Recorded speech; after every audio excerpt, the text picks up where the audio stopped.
Welcome to the Error Slayer YouTube channel. Today I will teach you how to remove your Canva account from other devices. If you're ready, let's begin. First, open the Canva website or app and log into your account.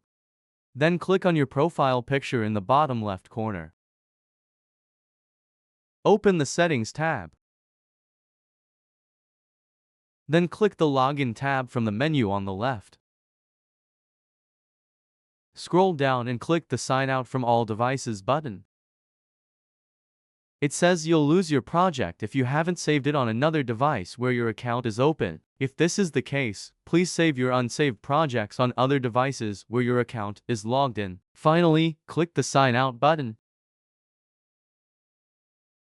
As you can see, I've been logged out of all sessions where my Canva account was open. I hope this how to remove Canva account from other devices tutorial video was helpful. If you wish, you can subscribe to my YouTube channel and like the video. Have a good day.